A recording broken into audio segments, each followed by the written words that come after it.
the Father, and of the Son, and of the Holy Spirit. Amen. The Lord be with you. And your spirit. Our third day, our Triduum, the celebration of our foundation. Tomorrow, as a church or as a chapel. Gathering together in this Eucharistic banquet, let us now call to mind our sins and ask the Lord for His pardon and for His strength. You were sent to heal the contrite of heart. Lord, have mercy. Lord, have mercy. You came to call sinners. Christ, have mercy. Christ, have We are mercy. at the right hand of the Father to intercede for us. Lord, have mercy. Lord, have May mercy. Almighty God have mercy on us, forgive us our sins, and bring us to life everlasting. Amen. Let us pray.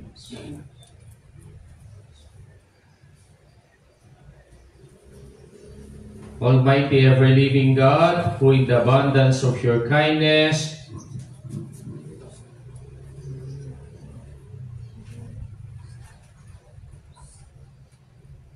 surpass the merits and the desires of those who entreat you, pour out your mercy upon us to pardon what conscience dreads and to give what the prayer does not dare to ask. Through our Lord Jesus Christ, your Son, who lives and reigns with you in the unity of the Holy Spirit, one God, forever and ever. Amen. Amen.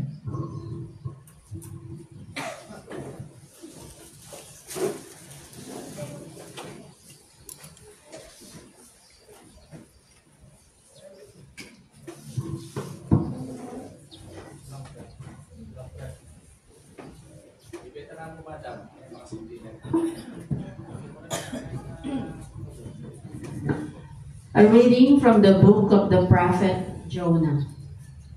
This is the word of the Lord that came to Jonah, son of Amittai.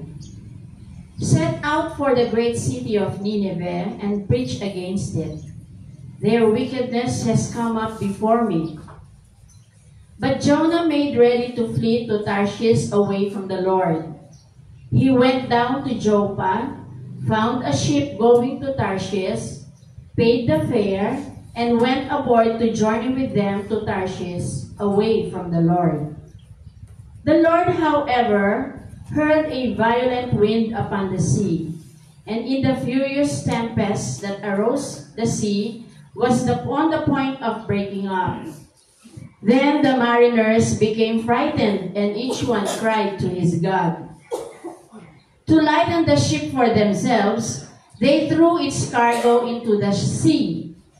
Meanwhile, Jonah has gone down into the hold of the ship and lay there fast asleep. The captain came to him and said, "What are you doing asleep? Rise up and call upon your God. Perhaps God will be mindful of us, that we may not perish." Then they said to one another, "Come, let us cast lots to find out on whose account we have met with this misfortune." So they cast lots, and thus singled out Jonah. "Tell us," they said, "what is your business? Where do you come from? What is your country? And to what people do you belong?" Jonah answered them, "I am a Hebrew. I worship the Lord, the God of heaven, who made the sea and the dry land." Now the men were seized with great fear and asked and said to him, "How could you do such a thing?" They knew that he was fleeing from the Lord because he had told them. They asked, "What shall we do with you, that the sea may quiet down for us?" For the sea was growing more and more turbulent. Jonah said to them, "Pick me up and throw me into the sea, that it may quiet down for you. Since I know it is because of me that this violent storm has come upon you." Still the men rowed hard to regain the land, but they could not, for the sea grew ever more turbulent. Then they cried to the Lord, "We beseech you, O Lord, let us not perish for taking this man's life. Do not charge us with shedding innocent blood, for you, Lord, have done as you saw fit." Then they took Jonah and threw him into the sea, and the sea's raging abated. Struck with great fear of the Lord, the men offered sacrifice and made vows to him. But the Lord sent a large fish that swallowed Jonah. And Jonah remained in the belly of the fish 3 days and 3 nights. From the belly of the fish, Jonah prayed to the Lord his God. Then the Lord commanded the fish to spew Jonah upon the shore. The word of the Lord. Thanks be to God.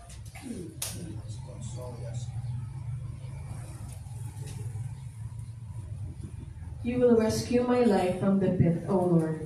You will rescue my life from the pit, O Lord. Out of my distress I called to the Lord, and he answered me. From the midst of the netherworld I cried for help, and you heard my voice. You will rescue my life from the pit, O Lord.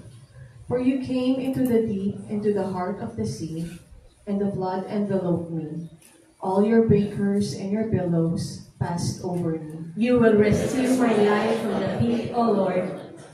Then I said, I am banished from your sight.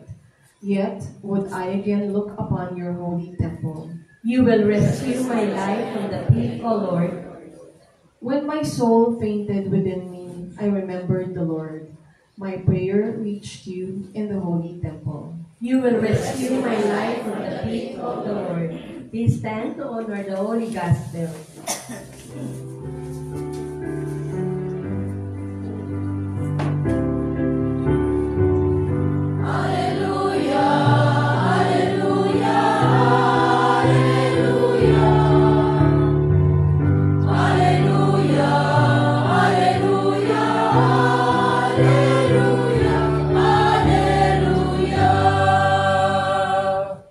I Give you a new commandment, love one another as I love you.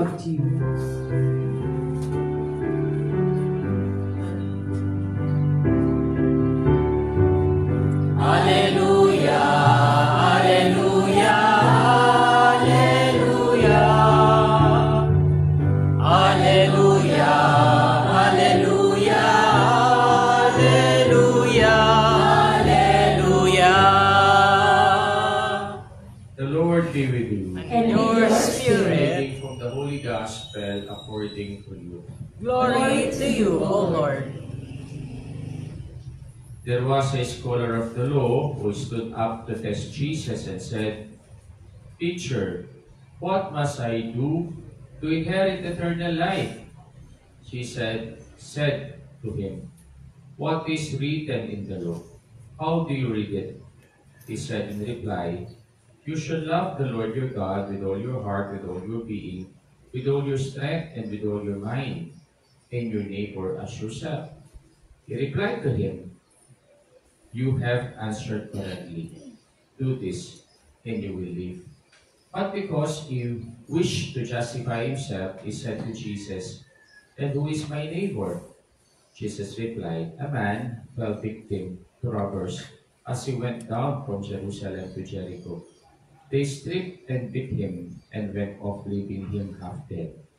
A priest happened to be going down that road, but when he saw him, he passed by on the opposite side. Likewise, a Levite came to the place, and when he saw him, he passed by the opposite side. But a Samaritan traveler who came upon him was moved with compassion at the sight. He approached the victim, poured oil and wine over his wounds, and bandaged them. Then he lifted him up on his own animal, took him on an inn, and cared for him. And the next day he took out 2 silver coins and gave them to the innkeeper with the instruction, "Take care of him. If you spend more than what I have given you, I shall repay you on that day." in my way back. Which of these three, in your opinion, was neighbor to robber's victim? He answered, the one who treated him with mercy. Jesus said to him, go and do likewise. The gospel of our salvation. Praise to you, Lord Jesus Christ. So, good morning po sa inyong lahat. Morning po, Among. Third day of our Triduum in preparation for our Thanksgiving tomorrow for the foundation of our chapel, the Our Lady of Lourdes Chapel here in Deca. Si Juan po ay nakarating sa langit. At minsan tinawag siya ni St. Peter para siya ang magbantay ng pintuan ng langit. At ang sabi po ni St. Peter kay Juan, Juan, alam mo na yung magic word na tatanong mo o tatanong natin para makapasok ang isang tao sa langit. At ano yung magic word na yun? Spell love. No? Kaya po yung lahat ng pumapasok sa langit, isa lang ang magic word. Spell love.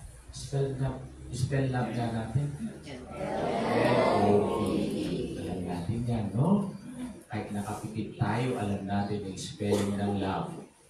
Dumating po yung isang tao, si Kuring.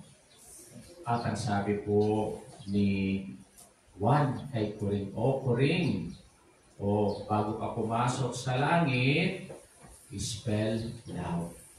At madali po nag-spell si Kuring. L-O-V-E. At pinapasok na po si Kuring. Dumating na naman si Kondring. At sabi niya kay Kondring, Kondring, bago ka pumasok sa langit, dapat sabihin mo na yung password. Spell love. At sabi ni Kondring, L-O-V-E. At nakapasok po sa langit si Kondring. Doon po dumating si Doming. Mortal enemy niya si Doming. At ang sabi ni Juan kay Doming, makakaganti na rin ako sa iyo. At ano kasi yung password para makapasok sa langit si Doming? Okay. L-O-V. Ang sabi sa kanya ni Juan kay Doming, spell Czechoslovakia. Kayo ba may spell yung Czechoslovakia? Ang hirap i-spelling ng Czechoslovakia, no? At ang nangyari kay Doming, hindi siya nakapasok sa langit.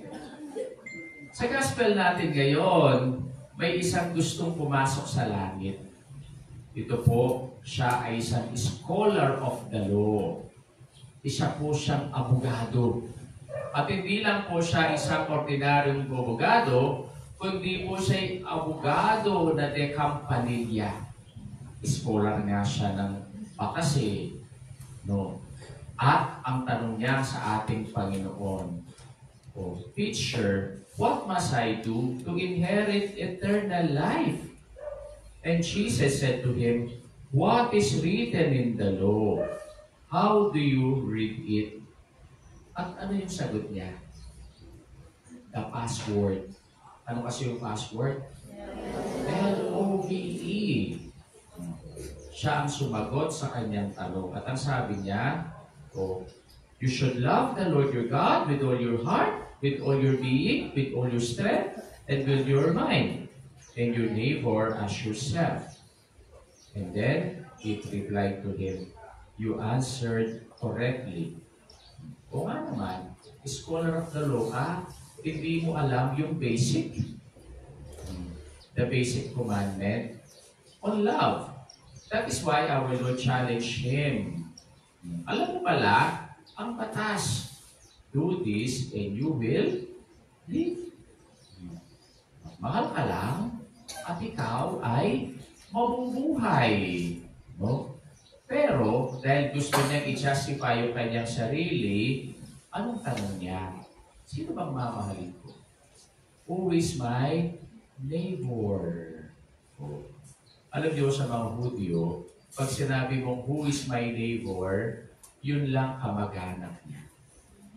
O kaya, yun lang kaibigan niya. O kaya, yun lang pinapakinabangan niya. No? O kaya, yung kalahi niya. Yun lang ang mga neighbor nila. No? O yung kind of neighbors nila. Pero, meron silang mga kaaway. Yung hindi nila kalahi, yung hindi nila ka-status, o kaya yung hindi nila ka-rubbing elbows. Yung hindi nila kaibigan. No? Kaya yung tanong, who is my neighbor? Alam nyo, sampal sa kanya yung parable ng ating Panginoon na yun. Kasi yung neighbor para sa ating Panginoon ay yung kanilang mortal enemies. At sino kanilang mortal enemies? The Samaritans. No? Kaya po, since their birth, ito na lang kanilang kaaway. Bakit kaya ang ating Panginoon ginawa niyang bida yung kaaway at kontrabida yung kanyang kalahi? At hindi lang ito kalahi, kundi ito ay taong simbahan. Ito ay taong templo. No? Kaya, ano yung kinuwento niya? So, tayo, familiar tayo dito sa kwento ng Good Samaritan, no? Yung pong sinabi mo, pag sinabi natin, Good Samaritan, misnomer yun eh. Kasi, para sa mga Hudyo, wala namang Good Samaritan. No? Pag sinabi mo, Samaritan, ang ibig sabihin nun, masama siya. But Samaritan, there is no such a thing as good Samaritan. Kaya, na-scandalize na yung scholar of the law. Mas na-scandalize siya nung sabihin niya, mayroong isang taong biktima ng mga robbers. At halos, siya ay naked na iniwan. At halos ito'y naghihingalo na. Dumaan yung isang priest of the temple. Nung makita niya ito, anong ginawa niya? Siya'y lumihis ng kanyang daan. Bakit? Kasi baka itong priest of the temple, ito ay mag-aayon siya sa temple. At kung siya ay umawak ng isang taong madumi o isang taong namamatay, hindi siya pwedeng mag-offer ng sacrifices sa temple. Kailangan niya muna mag-deals for 40 days. Logical naman yung ginawa niya, di ba? Yung Levite, no? Actually, kung yung Levite na ito, estudyante para maging Pharisee. Nung makita niya ito, lumis siya ng daan. Bakit? Kasi baka siya ipupunta din sa temple at siya isasamba. Kung siya ay nakahawak ng taong marumi, hindi siya pwedeng sumamba. Kaya napakabanal napakabanal ng mga taong ito. Kasi they love God. No? Pero itong Samaritan, kahit siya ay masama, siya ay huminto. Sabi po ng mga Bible scholars, makikita mo yung personality ng Samaritan dito. Ano kasing dala-dala niya? Ano dala-dala niya? Alak! Baka habang nasa kanyang sasakyan o nasa kanyang asno, umiinom siya. No? Kasi ang kanyang dala ay alak eh. No?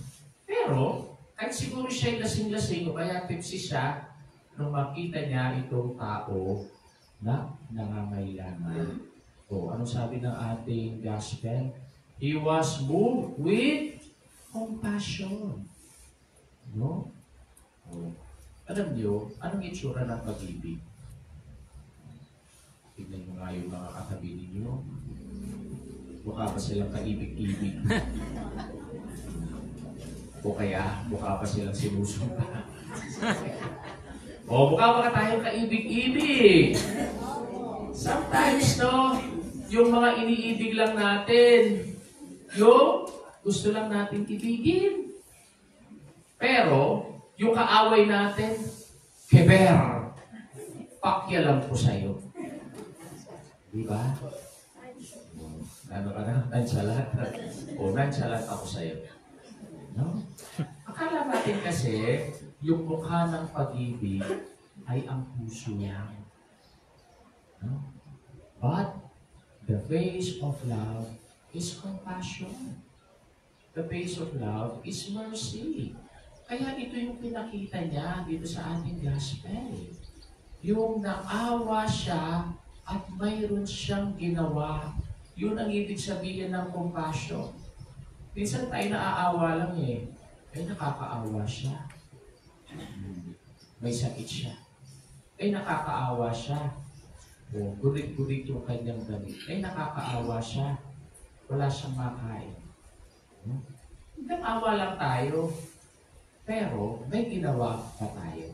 Kung mayroon tayong ginawa, yun ang ibig sabihin ng compassion. So, kung tignan natin yan sa Latin word, passion. To suffer with. Ang ibig sabihin ng compassion. Kaya ginawa niya, yung kanyang alak na iniinom, ito ay kanyang pinanglinis sa sugat ng tao. Ginawa niyang alcohol. And then, ang pag ginawa niya, sinakay niya sa kanyang sarili asno at dinala niya ito sa isang bahay at din niya ginamot. At nung umalis na siya, pinagpili pa niya sa innkeeper, bibigyan kita ng 2 silver coins ha. Alagaan mo siya hanggang siya'y tumuling. At nagkulang pa itong 2 silver coins na ito, babayaran kita sa aking pagbabalik. At nung tinanong ng ating Panginoon, who is my neighbor? Alam niyo, itong scholar of the law, hindi niya masabi-sabi yung Samaritan. No? Kundi ang sinabi niya, sa ating gospel, the one who treated him, mercy. Kayo ba yung mga kaaway ninyo, masasabi ba ninyo kanilang pangalan? Mapapabanggit ba ninyo yung pangalan nila? Minsan, yung kaaway mo, pag nakita mo, hindi mo sasabihin ang pangalan niya. Sabihin, ang bruhang yan. Diba? Ang pangit na yan. Ang aswang na yan. Kasi, pag sinabi mo ang kanyang pangalan, ina-acknowledge mo yung kanyang pagkatao. Pero ang ating Panginoon, hindi gano'n. Kahit kaawa siya, he was moved with compassion. In-acknowledge niya yung kanyang neighbor. At ang neighbor na ito, hindi na siya kilala, hindi na siya kaibigan, hindi na siya kalahi, kundi mortal enemy niya. Kaya, ang sabi ng Panginoon sa ating gospel, go and do likewise. Gusto niyo bang makarating sa langit? Gusto niyo? Okay. Ano kasi yung password papunta sa langit? Okay, alam natin lahat yan. No? Bahala kayo. Gawin niyo yun. Do likewise at makapasok tayo sa langit. Please stand.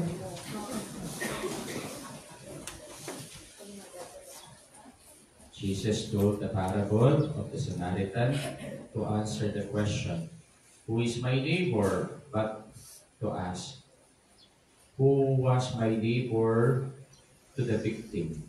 May we act as good Samaritans by following the commandment of love. For each petition we pray, Lord, let us be good Samaritans to those in need. Lord, let us be good Samaritans to those in need. May we see the Good Samaritan not just as a parable, but as a way of life, making us decide how to live and treat those around us, we pray. Lord, let us be good Samaritans to those in need. May the Church and her leaders not lose the human sensitivity and the compassion of the Good Samaritan, so as to attend to the needs of the suffering and the needy, we pray. Lord, let us be good Samaritans to those in need. May we not categorize people to decide who is our neighbor or who is not, but adopt the same attitude of the Samaritan toward the people we meet who need help, we pray. Lord, let us be good Samaritans to those in need. May our faith be fertile, producing good works, inspiring us to make neighbors and not just pass by people, we pray. Lord, let us not be good Samaritans to those in need. May we never forget that the wounded man on the road represents Christ, and whatever we do to the suffering, we do to Christ Himself, we pray. Lord, let us be good Samaritans to those in need. The silence of our hearts, let us now pray for our personal intentions.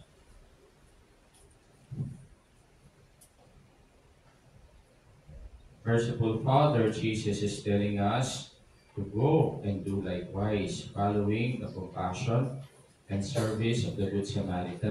Amen.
Pray, my brothers and sisters, that my sacrifice and yours may be acceptable to God, the Almighty Father. May the Lord accept the sacrifice of hands for praise and glory of His name, for our good and the good of His holy church. Accept, O Lord, we pray, the sacrifices instituted by your commands, and through the sacred mysteries which we celebrate with dutiful service, graciously complete the sanctifying work by which you are pleased to redeem us through Christ our Lord. Amen. The Lord be with you. And with your spirit, Lift up your we'll hearts. lift them up to the Lord. Let us give thanks to the Lord our God. It is right and just.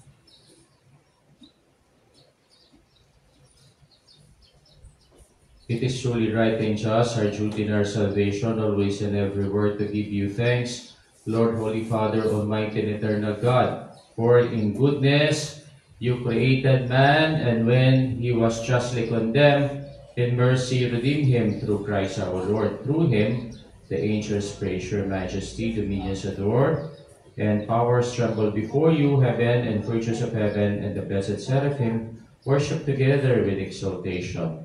May our voices, we pray, join with theirs in a humble praise as we acclaim.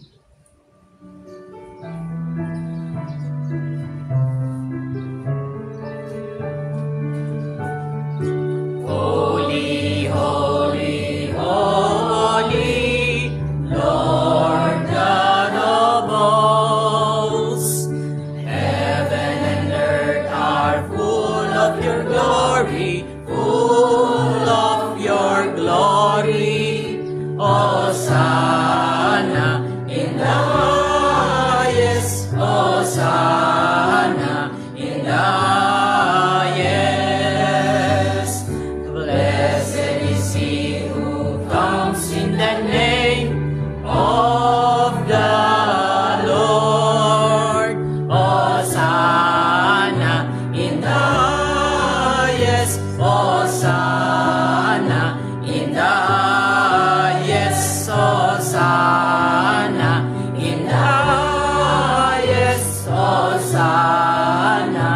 in the highest.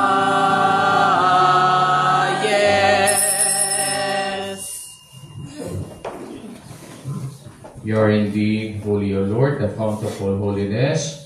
Make holy, therefore, these gifts, we pray, by sending down your Spirit upon them, let the dew fall, so that they may become for us the body and blood of our Lord Jesus Christ. At the time he was betrayed and entered willingly into his passion, he took bread. Giving thanks, broke it, gave it to his disciples, saying, "Take this, all of you, and eat of it, for this is my body, which will be given up for you."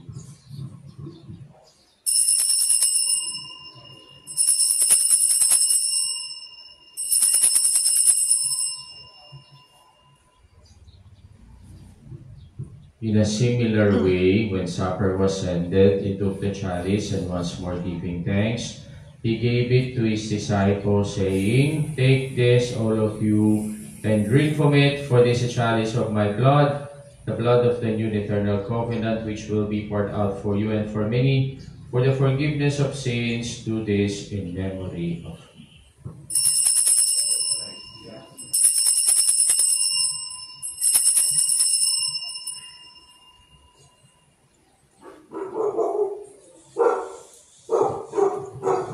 The mystery of faith.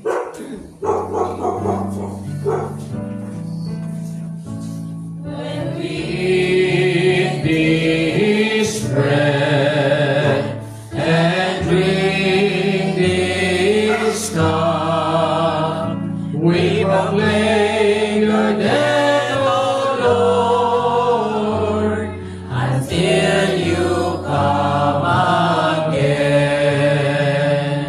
Therefore, as we celebrate the memorial of his death and resurrection, we offer you, Lord, the bread of life and the chalice of salvation, giving thanks that you have held us worthy to be in your presence and minister to you. Humbly we pray that partaking of the body and blood of Christ may be gathered into one by the Holy Spirit.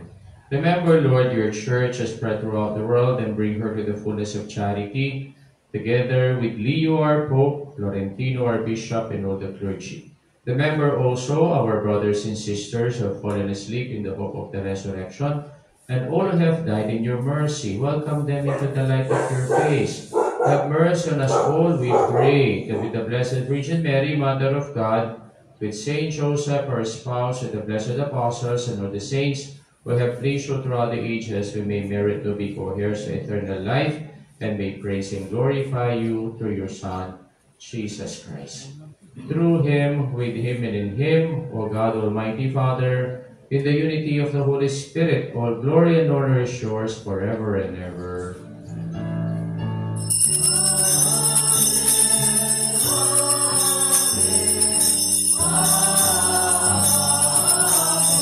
Amen. As one community of love, let us now pray the Lord's Prayer.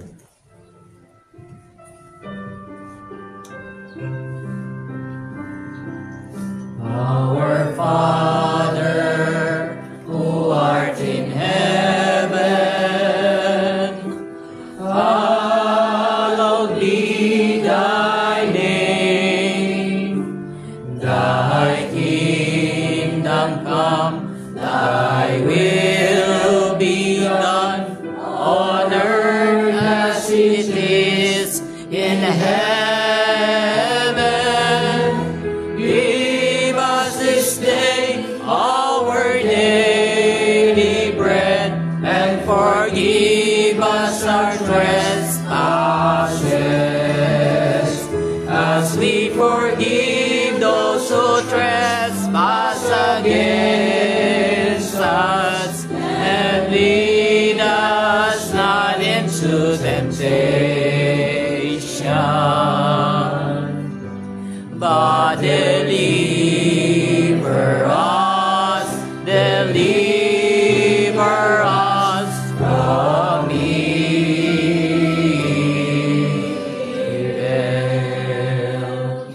Deliver us, Lord, we pray, from every evil. Graciously grant peace in our days, that by the help of your mercy we may be always free from sin and safe from all distress, as we await the blessed hope and the coming of our Savior Jesus Christ. For the kingdom, the power, and the glory are yours, now and forever. Lord Jesus Christ, who said to your apostles, peace I leave you and my peace I give you, look not on our sins, but on the faith of your church, then graciously grant her peace and unity in accordance with your will, who live and reign forever and ever. Amen. The peace of the Lord be with you always. And with your Let us spirit. offer each other the sign of peace. Peace. Tayo palipugin Peace tayo po. man. Peace po.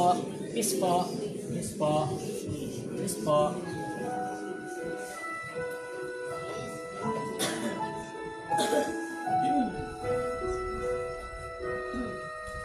Lamb of God, you take away the sins of the world. Have mercy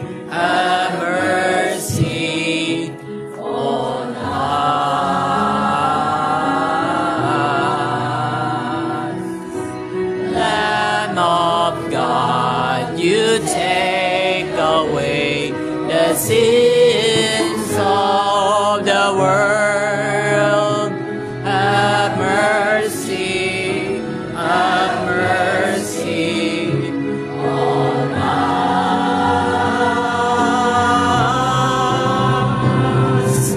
Lamb of God, you take away the sins of the world. Grant us peace. Grant us peace. Behold the Lamb of God, behold him who takes away the sins of the world. Blessed are those who go to the supper of the Lamb. Lord, I am not worthy that you should enter under my roof, but only say the word, and my soul shall be healed. May the body and blood of our Lord Jesus Christ keep us safe for eternal life. Amen. Amen.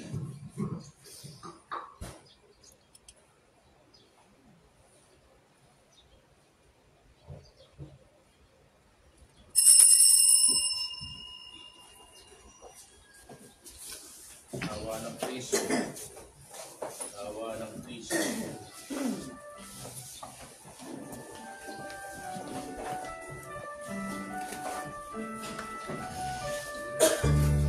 Body of Christ. Amen. Body of Christ. Sanctify me, body of Christ. Save me, water from the side of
Let us pray.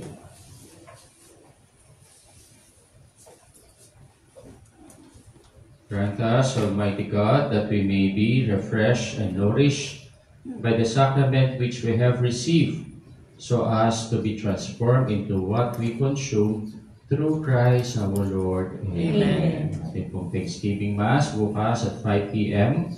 At sa umaga, mayroon po tayong blessing ng sementeryo at 9 o'clock. Yung gusto pong mag-attend sa blessing. At pumili na po kayo ng nicho nyo. So, at least alam natin kung saan tayo po ilalagak. Hindi po tayo yung hindi mo alam. Baka po iadot na lang tayo ng sapang bato. At least alam na po natin. No? Kasi pupunta lang po tayo doon. 9 o'clock ang blessing at sa hapon ay yung ating pong Thanksgiving Mass at 5 p.m. Maraming salamat po sa sponsor ng ating misa ngayon, ang ating pong parokya. Thank you, Brother Manny. At yung pong ating PPC na nandito. The Lord be with you. And your spirit. To all, the Father, the Son, and the Holy Spirit. Amen. And as we know forth, let us go in peace and to love and